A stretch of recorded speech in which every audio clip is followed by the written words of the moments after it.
We'll get started. So welcome everybody to Medipath International's first event with Lecturio. Lecturio has been one of our first partners that has come on board with Medipath International, and we're very privileged to be able to have this talk today with Kate from Lecturio. So I'm going to give you a bit of a background as to Medipath. My name is Dania and I'm one of the co-founders of Medipath. We have a few of our team members on today as well. And if you guys aren't already aware of Medipath International, it is a Medipath International is a medical education organisation, and what we try to do is we try to help you guys as medical students along your journey through medical school and into the working world as doctors. And obviously we know with COVID, most of your education has now switched to everything more or less being online through online platforms, e.g. Zoom, Google Teams, and we realise you guys are using a lot of additional platforms such as YouTube to try and supplement your learning. And that's why we thought it would be appropriate to bring on board Lecturio and the ways in which you guys can maybe implement some of the skills and scientific techniques to actually improve your ways of revising, as some of you do have your January exams coming up, both preclinical and clinical, and we really hope that this can be helpful and of use to you guys. So yeah, I'll introduce you now to Kate from Lecturio, and we're going to have a question and answer session at the end as well. So if there's anything you guys want to know towards the end, or you want a bit of a discussion, then feel free. And also throughout, if you have any questions, just please feel free to post them in the chat box and we'll get to you as well. We also do have an evaluation form for the event, so that's posted now in the chat. So please do fill that out because feedback is always much greatly appreciated by us. So yeah, Kate, I'll take it over to you now. All right, thank you so much. And thank you all for being here tonight. This is such a crazy time that we're all living in with, COVID and changing how everyone has to study. And so I'm really happy to be able to be here tonight as a representative from Lecturio to tell you a few of the things that we have found as an educational company.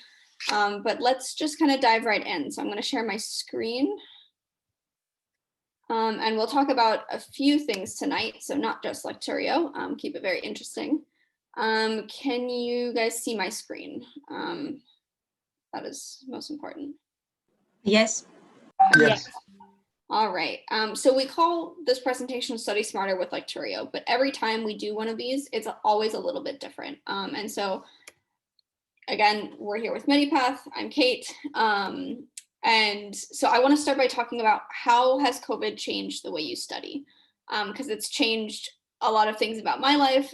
I'm sure it's changed a lot of things about your life. Obviously, you're seeing my living room behind me rather than my office. And so, yeah, what are some of the biggest changes? Just go ahead and unmute yourself for a second and shout them out.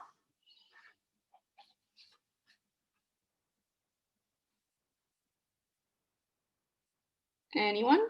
No face-to-face interaction between teachers and students. Mm-hmm. Inability to see patients. Mm-hmm.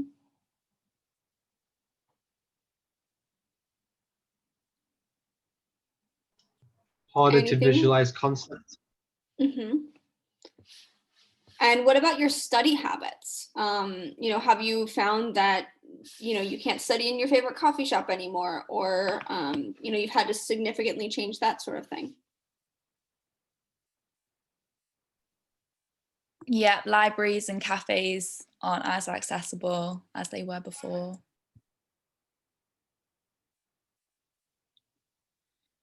Has anyone found themselves trying to figure out new, study techniques to use? Anything like that? Try to combat the home office feeling? The Feynman technique for complex concepts. Mm-hmm. I think most people would refer to like YouTube or other sources of information if they're not really clear from their lesson. So for example, you have online lessons and you're not clear about something, you search it up yourself.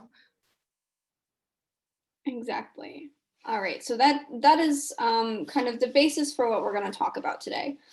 So obviously, COVID is no longer something brand new for us, although there are, new things we're learning about it all the time. But today I want to talk to you specifically about some of these learning science techniques and tools that you can use to improve your existing study routines, or maybe to streamline some of your studying, and just kind of how you can better learn, especially in this situation we find ourselves in.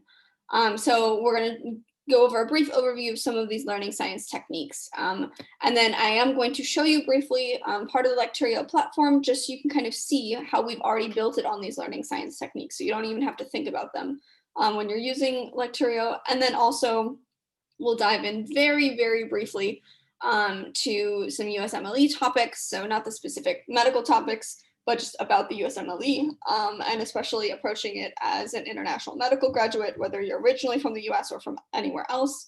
And then, as you can see on the slide, we are planning to do a more well-rounded USMLE event in the beginning of 2021. And so, of course, we can revisit any of these topics at any time.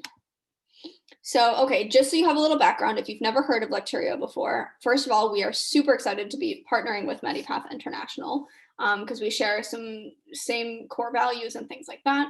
But just to give you an idea of what Lecturio is, so we are a study resource. So these are kind of the three, I guess, main things that I would say about Lecturio. It's a new mindset, and so we approach learning from the ground up. So not just cramming for your exams or preparing at the end of course, but really making sure that you are learning information and retaining information as you continue from day one all the way, through being a medical doctor, if that's how you choose to do your career. So again, all in one from day one. But then of course we do also have specific resources within our platform that you can utilize to prepare for board exams, such as USMLE. And then of course, we try to make Lecturio as affordable as possible. Because having access to this quality education, especially right now, when we're all at home, is absolutely essential. And so, like I said, it's an evidence-based learning platform, and I'm going to go through these 3 points again later, but just keep this in the back of your mind. We learn, we apply, and we retain information. And so we're going to show you how to make that easier. But let's talk about the actual learning science, because this is what you're here for. There are many, many, many evidence-based learning strategies. There are people who do lots of research on this, who write lots of books from a teaching perspective, from a student perspective. But some of the main concepts kind of boil down into these 4 points. So we have interleaving. And so this is kind of learning by alternating the materials that are being studied. And so rather than just reading from your textbook, or rather than just watching video lectures, you're approaching the information from different mediums in order to help, encode this into your long-term memory. Linking abstract concepts to concrete examples. This is something that's super important in medical school because, you can understand on paper the theory behind a concept, but until you actually realize how this, is implemented when you're working with patients, the theory only does you so much good, but rather, being able to link it directly to a concrete example or a concrete case study. And so, for example, with a 3D model, you can better learn anatomy because you can then, look at it from different angles and understand how everything is connected. Problem-based learning. So if you're in preclinical or if you're in clinical studies, at some point, you're definitely going to come across clinical case questions. So this is not only in medical school itself, but anytime you're presenting a patient or you're presented, with a challenge in your work, then you're starting from this clinical case question. You have to find the solution and find the answer to be able to help the patient, or in some cases to answer your question. And so problem-based learning is about answering these clinical case questions as a way to guide your studies.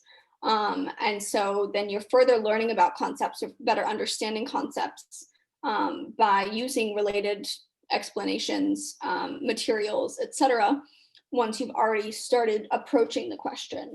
So much like how when you go to treat a patient, you see, okay, here's the problem, now how can we solve it? And through that, you're probably going to learn something along the way. And then finally, assessing to boost retention and spaced learning. So, okay, especially in med school, how do you know when you're on the right track? Of course, you can look at your grades, you can look at the information that you're retaining, but really being able to drill down to, the specific content that, you might think you're understanding better, but it turns out you're answering the questions incorrectly more often than not. Being able to get down to that specific level as far as assessment goes is very important. And then also space learning, which is continuing to review content.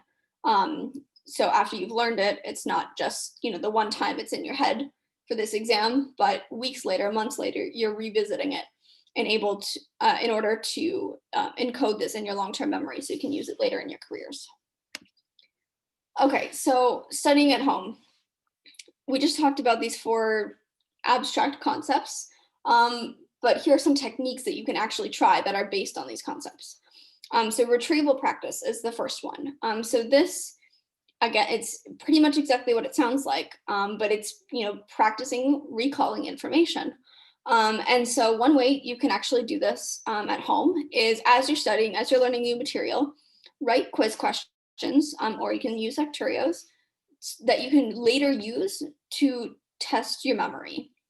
And so instead of just passively rereading texts as a form of studying or just rewatching videos, while this can be helpful to some, actually writing quiz questions and then, a few days, a week, a month later, reviewing these questions to make sure you still know and understand the answers. That's one way to help with retrieval, which helps with your long-term memory.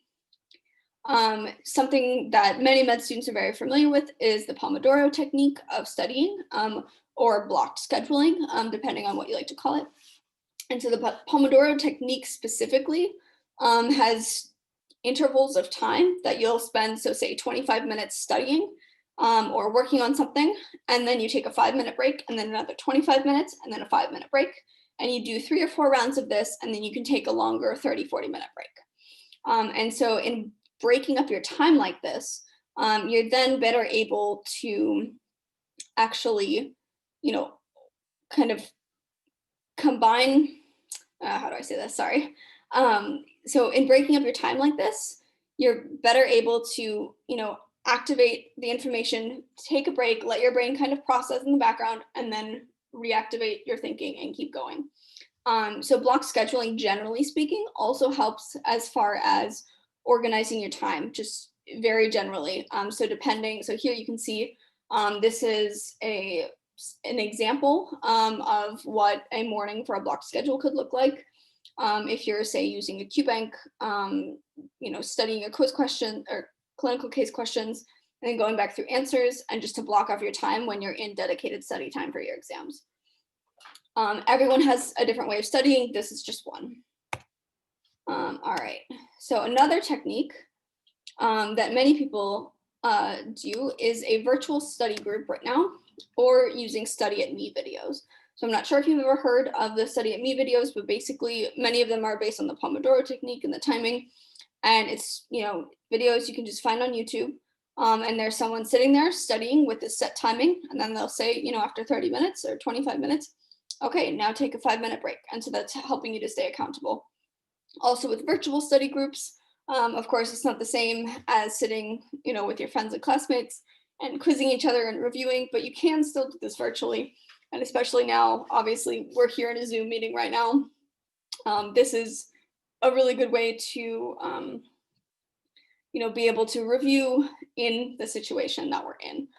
If you don't want to actually be interacting the whole time, you can also stay, on a call, and then later on, come back to the call, discuss topics, and then keep studying on your own again a bit later. And then the last specific technique relates to some of this assessment that I just mentioned. And this is feedback-driven metacognition. So thinking about thinking. So it doesn't, just studying, just reading the information or watching the videos is not quite enough. So you need to test yourself, you need to check yourself, but you don't always have to do, a standard, quiz or QBank questions, but checking in and noting what information you already know that you can pull up with confidence, and information that you're thinking, oh, you know what, I think it's this, but I'm not totally sure, or I studied something last Tuesday and I know it had something to do with this, but I can't quite remember. And so, using that thinking to then help kind of focus on your future studying, and to see what areas you might need to review just based on your own perception of what you know is also very helpful. So with all these techniques, not only in COVID times, though of course right now that's kind of our focus, this is a way that you can become a better medical student. So of course, the old learning style, very traditional, classroom-based, you go to class, you learn some information, you go home, you do some homework, you study, and then you go to the next class and you have already moved on to a new topic. While this may work for some, evidence-based learning and some of these sort of flipped classroom approaches that many educators call it, are actually really, really beneficial in helping you long-term. And so before class, checking out the material or, the video, article, whatever you need to prepare before you go to the class, maybe jotting down a couple questions, using spaced repetition quizzes, anything like that. And then when you go to class, you're actually applying as well, but now you have, a better idea of what you might need to ask the professor because you've already looked at it beforehand. So of course, this is going to vary a little bit based on which topics you're covering, what sort of things you'll be learning, but it's sort of the same idea throughout, that if you prepare in advance, then you come to class and you can even better utilize your class time, especially right now. Classes, some are in Zoom, some in some parts of the world are still in person, some are just kind of entirely do it yourself, figure it out at home. So this is one way that you can also utilize some of these techniques to improve your study performance. Before I start the quick demo to show you how this is already implemented in Lecturio, does anyone have any questions? Let me just pop out of the screen share so I can see the chat in case there's anything. Okay, I just have the links. I'll give it just a second. Anything about these specific study techniques or learning science at the moment?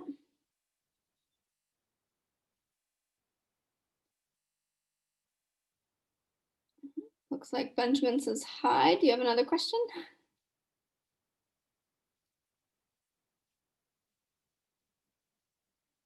Okay. You can either unmute to say it yourself or you can type it, up to you.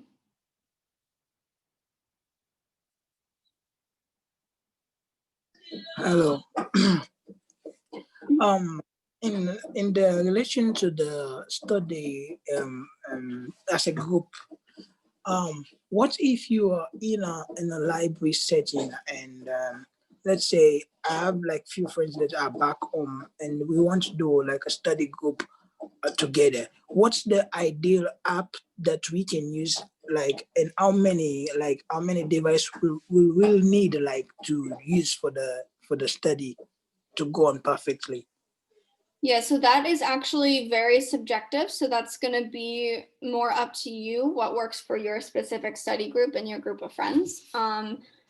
Obviously, as you can see here, we're on Zoom. Zoom's a platform that I know many people are using. Many people use Google Meets, many people use FaceTime or Facebook video messenger or WhatsApp or Telegram. There's so many options and you just kind of have to figure that out with your group as to which one and how many devices you're going to need. All right, looks like Amelia has a question. How do you know what the most effective study technique is? And Farud also just asked almost the same question. How will one know which technique works best individually for him or herself? So again, very subjective. What the most effective study technique for me is might not be what the most effective study technique for you is. And so I recommend, giving a couple of these techniques a try, seeing what works for you, seeing what seems to help you, and then reevaluating as you go. So something, with all of this is, this feedback-driven metacognition, thinking about your thinking, giving yourself feedback. Okay, is this working for me? Is this not working for me? How can I make myself a better student, and what do I feel comfortable doing as well? Yeah. Okay. Gracie asks, is there any kind of virtual study group that are formed within Lecturio app? So not specifically within the app, but I do know of several student groups who use Lecturio and say, okay, this week, everyone, we're going to watch this video, and this video. You can put them like in a bookmark folder in your own account. And then they also, then get together on a platform, Zoom or something else, to say, to go through the material or to go through QBank questions, that sort of thing. Yeah, I have a question. One second, I see okay. your hand raised. Yeah. Okay. And then, can I please provide with those virtual groups? This is just groups of people who have done this on their own, who have then later told us about it.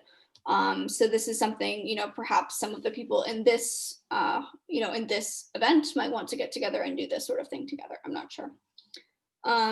Okay, Ivan, you have your hand raised. Yeah, regarding the Pomodoro technique, which is probably one of the most popular ones right now, it's usually a 25 minutes interval and then a 5 minutes break. What would you suggest is the best way to utilize the 5 minutes break?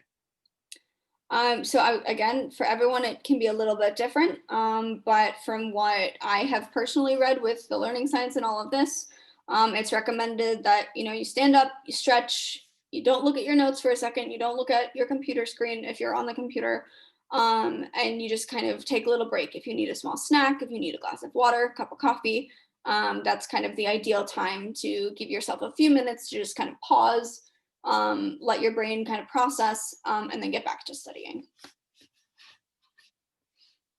All right, it looks like, okay, Aisha says, when is the next time you should come to study a topic after your first attempt on it? I will talk about that sort of briefly in the demo, but Aisha, we can also come back to your question afterwards, because maybe it might already be answered.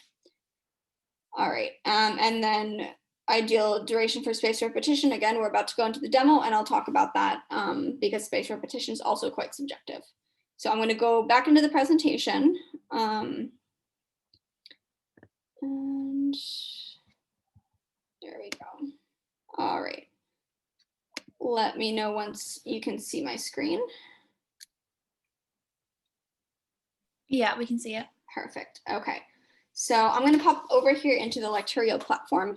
So keep in mind these study techniques we just talked about, and then that learn, apply, retain that I said at the beginning, because that's kind of your basic steps for all studying. So I'm just going to go through a relatively quick version of this because we have a lot we want to talk about today and maybe some more questions at the end. And so here's the Lecturio platform. When you log in, this is basically what it looks like, or it's exactly what it looks like. I just logged in. And so up here in the quick start, we have our three main pillars of Lecturio. So again, learn, apply, and retain. So we're going to learn with our video library and our articles. We're going to apply our knowledge with clinical case questions in the question bank or the QBank. And we're going to retain information through spaced repetition. So let me just go in and so I can just show you basically what it looks like.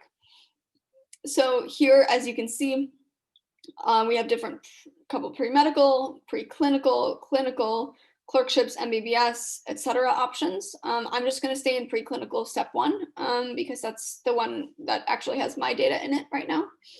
And then of course you can filter by subject, organ system, etc. So let's just grab something in anatomy. Thoracic viscera. Let's look at the individual chambers of the heart today.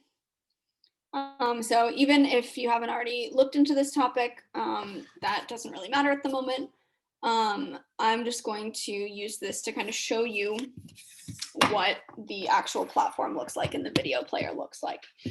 And so here you can see our educator is talking, and I'm just waiting for him to get to the point where it shows you the slide as well, and then I'll pause the video. There we go. So here we go. It's a fairly standard video player, play, move forward, mute. I have this muted right now so that it's not also talking at the same time as me. You can double the speed. You can add auto-translated captions in many different languages. So Bulgarian, for example, if you want to, but obviously we have lots of options. I have it on English right now as that's the language I speak. And then over here, you can see we have a 3D model. We have 3D models on about 1,000 videos, I believe, mostly in anatomy. But with this, You can take it, you can see it's labeled. So you can click, you can learn some more information down here. You can also make this whole thing full screen, but I'm just not going to do that at the moment. And then say you want to actually get behind some of these elements. There we go, keep zooming in. Something's in the way here, we can click and hide it so you can see the different structures. Or you can also fade, so you don't want it to be completely gone, but you want to be able to see through. A bit zoomed in here. Yeah, so you can just kind of look at the different structures here. Again, you can open it in a different tab and use it completely separately, but that's the basic here. As you can see here, this is in progress. So this is already in my study planner. I have this set to be due at the end of the year. But if it was overdue, it would be red. If it's almost due, it would be yellow. And if I hadn't started, it would say not started. I mentioned the bookmarks earlier. If you wanted to, with your friends, create a folder that you're all using the same videos with. So this is actually just a personal folder, so everyone would need to create the same folder, but you could organize it like that. And so, for example, I have this video in my midterm, my study plan, and my videos with notes. So I just took it out of my study plan, but you can then access that separately. The 3D model we've seen. There's a transcript, so you can also search through here, or say we want to look at the left atrium. We can click here, and it'll take us to the part in the video where we start talking about the left atrium. I could have also searched the word left atrium and done it that way. On most of our preclinical videos, I think all of them now, we have learning objectives available or viewable, so that now you can see exactly what you should gain from watching this video. And then you're able to download the slides that are behind the presenter. So you can either take notes on them on your own, use some of that interleaving to, have your notes, study them on paper or digitally, but then also have the video, or at least be listening to the audio as you're going through. So again, that combining combining different sources of the same material. With the 3D model, then we're kind of looking at using concrete examples to explain concepts. So, he's talking about the left atrium, but here you can actually then go in and look at the left atrium and explore the left atrium. And then, of course, you can take notes. And so here, as you can see, I've made a few random notes in here doing demos. But if I ever want to return to this, these are personal notes. This is something that can also help you as you're going through some of your self-assessment of what you're doing, and say, oh, hey, right here, make sure to review. Let me go back to where that was. You just click on the position, and then it'll take me back to what I need to review, or what I told myself I would need to review next time I looked at this video. So this is just kind of an example to show you very quickly. We do also have articles. So again, a little bit with the interleaving here. If you prefer to maybe read more in depth or have some more information, we do have articles on many of our videos, so that you can also check these out as well. Yeah. All right. So I'm just going to skip to the end of the video here and let it play out. So a couple of you asked about spaced repetition. So at the end of every single video, a little quiz pops up. Give it just a second. There we go. And so here, this is quizzing me on exactly what I just watched. And so in order to, start getting into the spaced repetition algorithm, you answer these questions, and this directly checks, again, this assessment directly checks what you learned from the video, or if you got the information. Clearly, I did not watch this video. So we're just going to make some guesses, and I got that one correct. Here you can see it's memorized for 4 days. So this is because I got it correct and I was confident. And so spaced repetition, our algorithm, is based in part on your confidence and if you get the answer correct or not. But then also sometimes it'll say, oh, memorized for 26 days. But this is because last time I did this, I got this answer wrong and I was very confident, but unfortunately it was wrong. And so I need to review it more often. Okay, so we're just gonna jump out of that for now. All right, and so That is our learn pillar. And so here we're going to go into apply. So we kind of looked at spaced repetition, retain already, but let's check out apply. This is our question bank. So I know I'm going kind of quick, but I want to make sure we have enough time for questions and for the other parts of the presentation. But here I'm just going to create a simple custom test to show you what this looks like. We're just going to do 2 questions.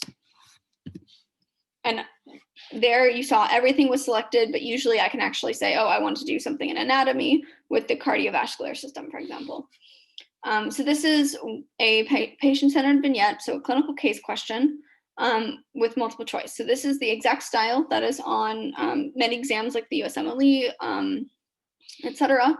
And so here, you can read, you can check out lab values if you need to.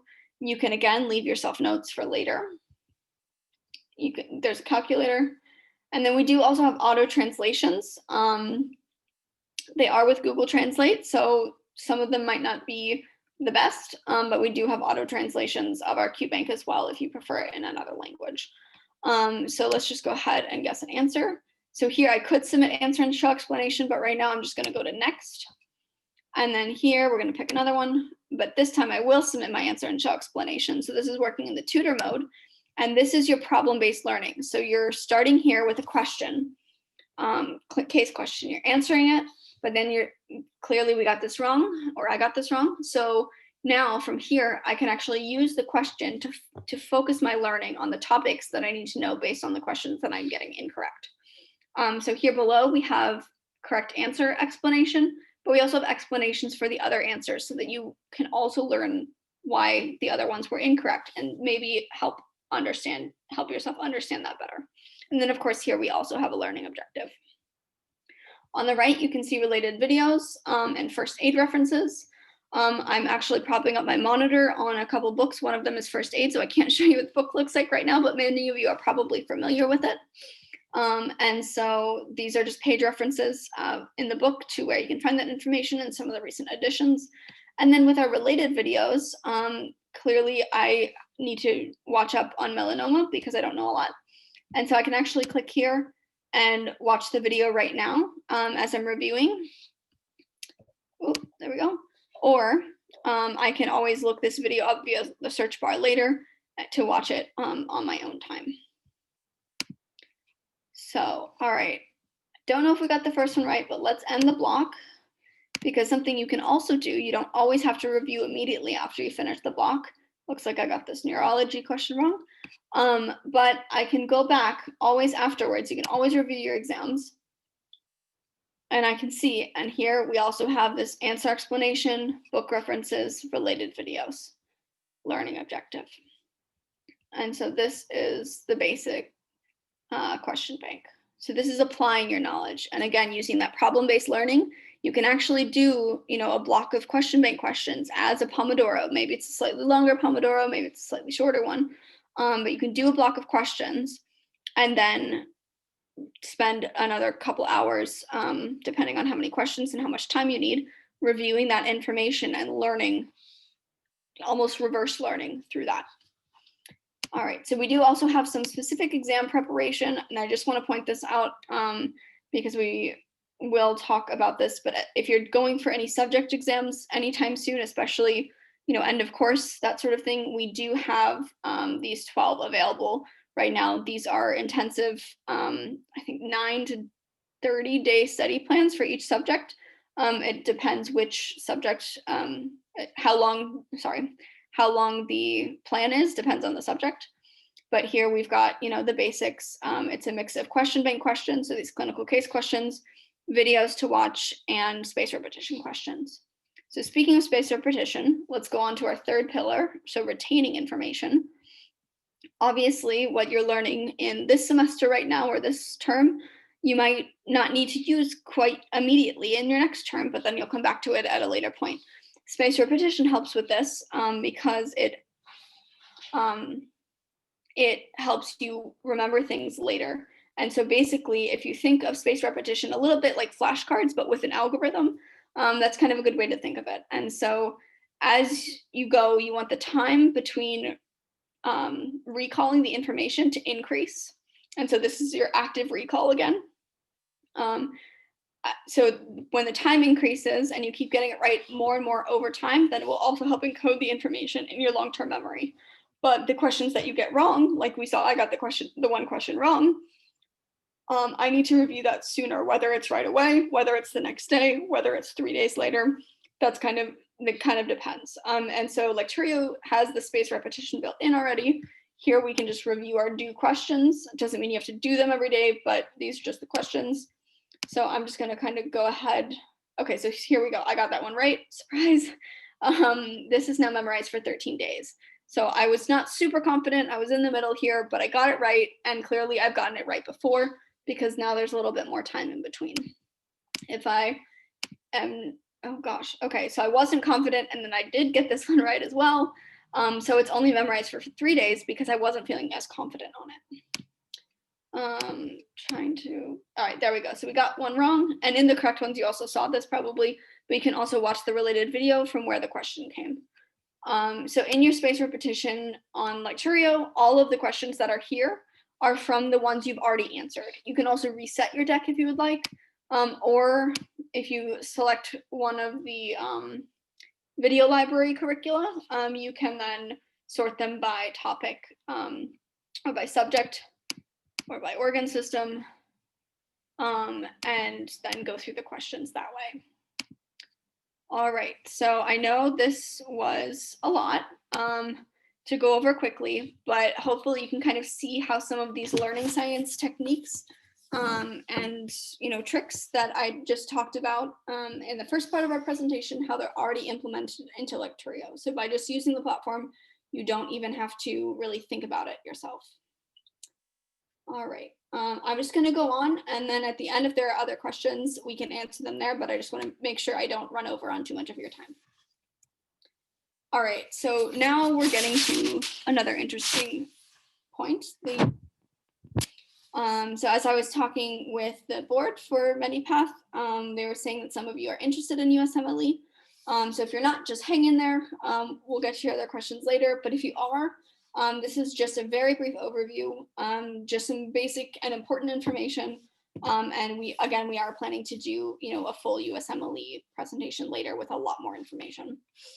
Okay, if you have already, started researching USMLE and figuring out what you want to do to take it, you probably know some of this already. But basically, the USMLE is technically 4 exams, but it's done in 3 steps. So you have step 1, step 2 CS, step 2 CK, and step 3. So the 2 that Lecturio is particularly most helpful with in our step 1 and step 2 CK. And these are also in the context of some of the upcoming changes with USMLE are also pretty important to know about. So the objective of step 1 is to assess your basic knowledge, so your foundational knowledge, to serve as the foundation or base for your medical practice. Whereas step 2 CK is a little bit more about applying some more knowledge and on different psychological conditions and diseases. So as you can see, there are 2 kind of sets of topics here that vary a little bit, but of course they build upon each other.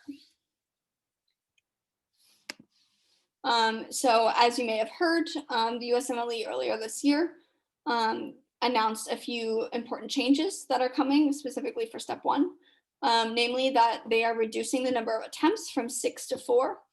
So everyone kind of hopes that you pass on the first try. Or do well on the first try, but of course, it's not always the case, which is totally fine. And so just, to know that the number of times you can try to take it is now going down.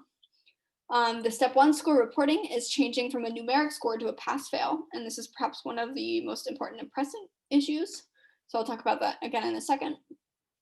And then some of the content changes with step 1 are going to be increasing the assessment of your communication skills, of your systems-based practice, of your patient safety, of your legal and ethical issues, and professionalism questions.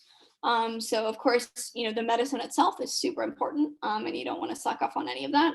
But having the communication skills you need and being ready to, or getting ready to prepare, getting ready to care for patients, and work on your bedside manner, which comes into play more in step 2 CS, but building up to that element of working directly with patients.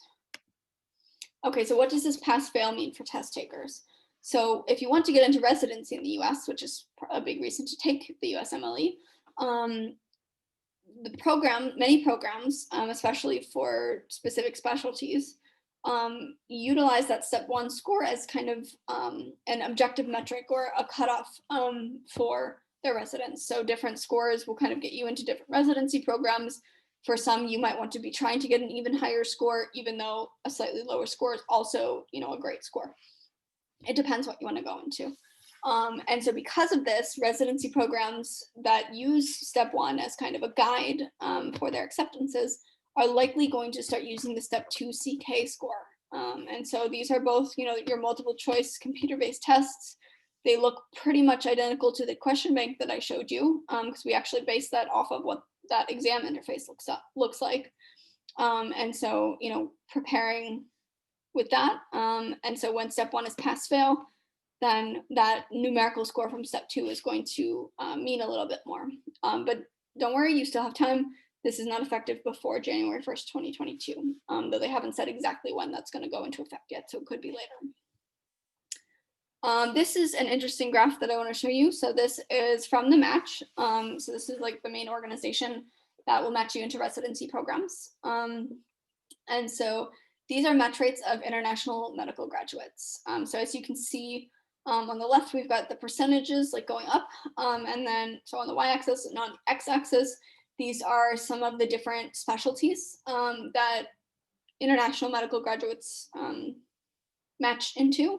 So all of you, if from what I saw in the registration, I think all of you are would be international medical graduates, regardless of if you're from the US or from another country, because you're attending medical school outside of the United States. And so you can see where people are matching. And so these are all of the people represented on this graph are international medical graduates. Some of them are originally from the US, some are not. So you can see there's not a whole lot of difference. There is so much that we can talk about as far as getting into residency, the program selection process and timeline. And so I won't go into all of this in detail, but if you're looking at this, you're going to see that this process is actually going to take more than a year.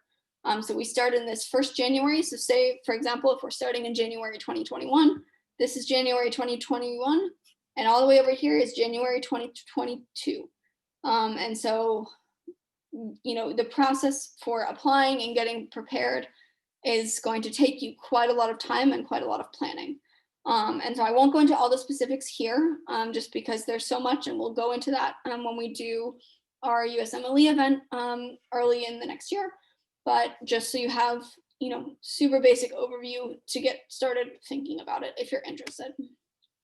Okay, so just briefly on Lecturio, one more time, I promise. Going back, so okay, when you're preparing for these exams, of course, you need to do well in your med school, and you need to figure out the information you have to, learn and apply and retain. But here are kind of how the USMLE divides out these topics. And then just generally speaking, this is your preclinical courses, and these are your clinical courses. We do also have like MBBS, MBCHB curricula available, as you saw in the platform. But these are just kind of the topics that are covered under each one. So even if your specific curricula, or say if you need to take a different exam, if the curricula is not directly already in our system, it actually kind of is. It's just hiding behind USMLE in the sense of here are the topics that you need. So these are just some, big scary numbers.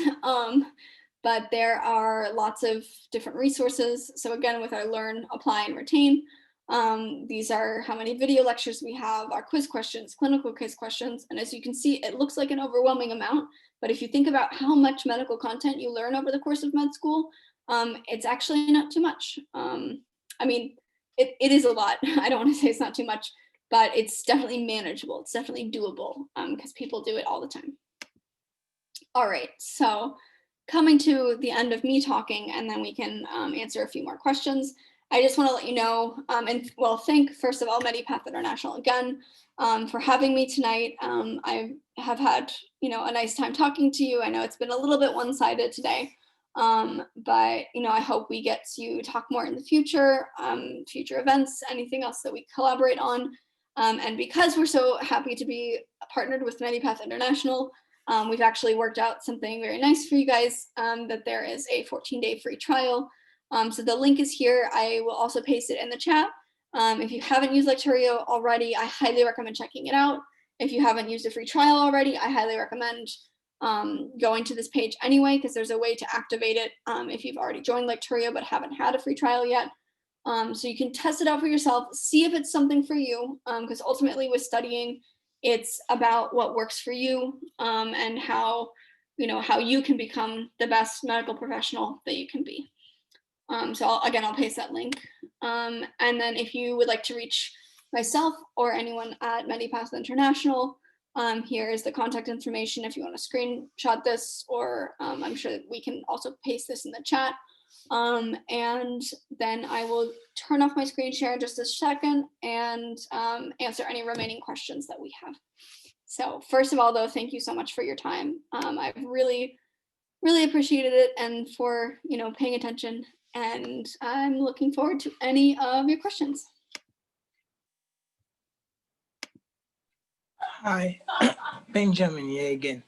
I'm currently studying in China, and so the question I always want to ask is that what's if you want to do residency in, let's say, US or Canada, so what ideal time can you take the USMLE exam, since like our own, like over here in China we have to do 6 years of medical school. So if we're going through 6 years of medical school, what is the ideal time to take this USMLE step 1 or step 2, so that we can do matchings into residency for US or Canada?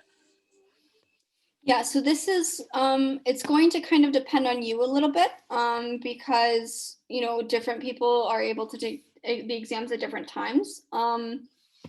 Usually, like if you're studying medicine in the US, people will take step 1 in a 4-year program. They'll take it about halfway through when they're done with their preclinical, and then step 2 about a year later when they've, you know, done their rotations.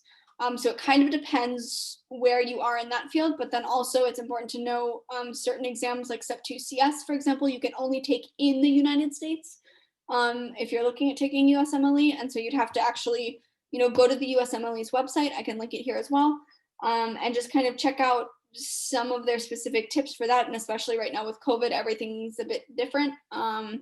And so as you're making plans, you know, in the coming year, couple years, that's also very important to note that what I shared was kind of the standard information, but there might be some significant changes.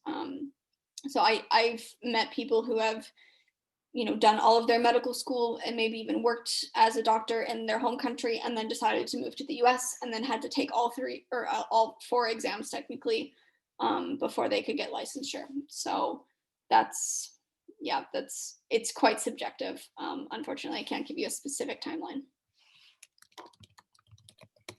Hello. Mhm. I was just going to ask, if someone decides to specialize in another country and they decide to go practice in the USA, like not to go for residency in the USA, have a stop from another country, do they still need to take the USMLE, or there's some sort of process of recognition of the same specialization certification? You do have to take the USMLE. So that is the exam, like the series of exams in the US to have a license to practice medicine. You would also need to look at the ECFMG. They're basically, they kind of certify that your medical degree is like transferable in the US, so that you don't have to go to medical school all over again. But if your university or your med school is not on the ECFMG list, then there's also a chance you would have to, repeat medical school or find another path. I don't know the exact specifics, so in your particular situation, I would definitely recommend doing your own research. But that is the information I can tell you. Would it be okay if I send you an email later on? Of course, you Okay. can always send an email. I don't know how much more information I can really provide, but I'm happy to do my best to help you. Thank you so much. So I just also linked ecfmg.org. I think it's .org, and they have some more information for international medical graduates, especially if you've already done a med degree in specialization.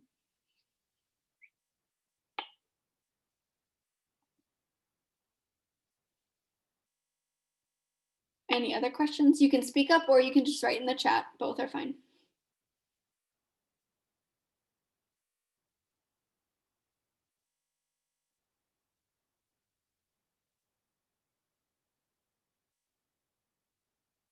One more thing, did you recommend this question banks to be taken after a certain class or seminar has been taken place or beforehand? So with the question bank, there are, questions from all subjects there. And so you can kind of choose when you'd like to utilize it. For example, if you're in dedicated study preparing for the USMLE or another exam like that, you can just, kind of solely use that question bank to focus your review. Or you can also use it as a study tool. So there's no specific time that you should use it, but I do recommend you do use it. Okay. So again, a lot of this is very subjective, based on, your personal situations and your studying habits and tips and tricks and all that. Is there a time span within one must complete all 4 USMLE exams? Great question. Yes, there is. I believe it is 7 years, and I can double check that for you really quick.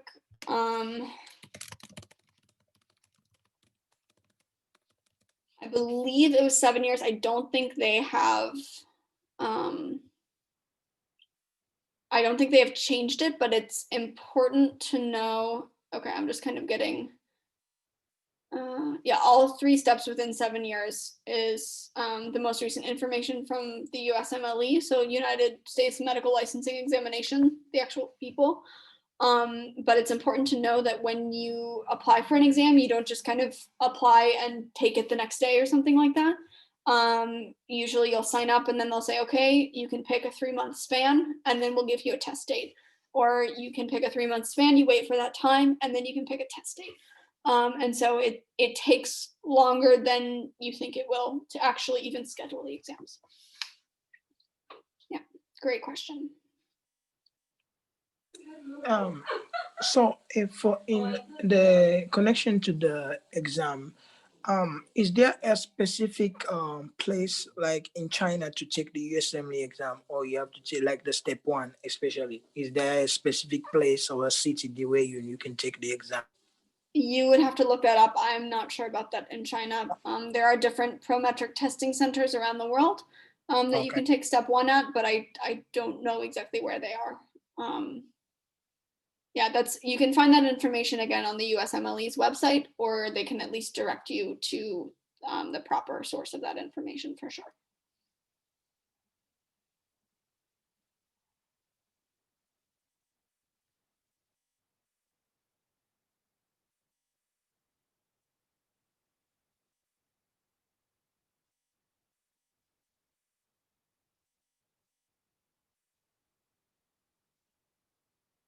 All right, so I know I went through a lot of information very quickly. We wanted to squeeze a lot into, the short time that we had, but I want to thank you again so much for your attention and for taking the time out of what I'm sure is quite a busy and stressful day and time right now. If you have any other questions at any other point, you can of course always email me. You can always email my friends at Medipath International, and we will do our best to answer your questions and to help you out there. So I highly recommend checking out the 2-week trial of Lecturio. It's already linked. And Dana, I'll turn it back over to you in case you have some closing remarks. Thank you guys so much. I just wanted to say thank you to you, Kate, for such a great presentation. I think for us as students and seeing some of the questions in the chat especially, I think finding the right study technique for each and every one of us. Like you said, it's such a subjective thing to do. And especially now trying to adapt with the times, I think this was a really good way to at least try out some spaced repetition techniques, try out the Pomodoro technique, and get onto YouTube and try and sort of have a look and see how the techniques work for other people as well, and see if that works for you. So yeah, thank you, Kate. And if anyone else has any other questions specifically for us as students as well, I mean, I've just finished medical school, so if anyone has any other questions or remarks or feelings that they want to maybe discuss about their studying technique and getting through medical school, we're always here. So yeah, the evaluation form link has also been posted in the chat, and we would love to hear back from you guys. There's a section on there where you can talk about things you'd like us to discuss in the future and talks that you guys would like us to do. So that's just been posted. Please feel free to fill out the evaluation form. We greatly appreciate it. And yeah, I think if anyone else, will just stay for a few more minutes. If anyone else has any last questions or comments, please do go for it in the chat.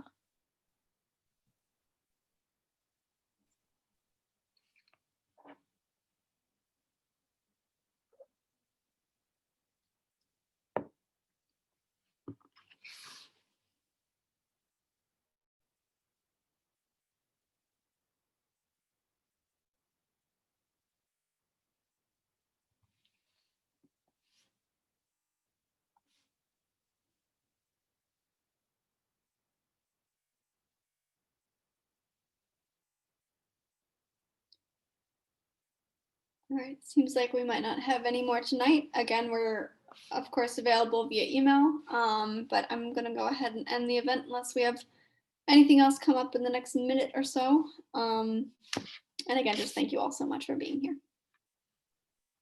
Can I ask a question? So, Of course. you know how if we study in Europe, and if you want to go back to, say, for example, England, we have to take an English speaking test like IELTS or OET, I think. Do we have to do that for America as well? Do we have to take a test to say we can, English speaking test, if we're international? I believe so. I think depending on where you come from. So for example, if you're from England, it's kind of expected that English is likely your first language. But I would double check, but if you would, it would be the TOEFL exam. Most likely. There should definitely be more information on the ECFMG website, but I do know of several people who have also had to submit that, test results from an English exam as part of their residency application package. Thank you. Yeah.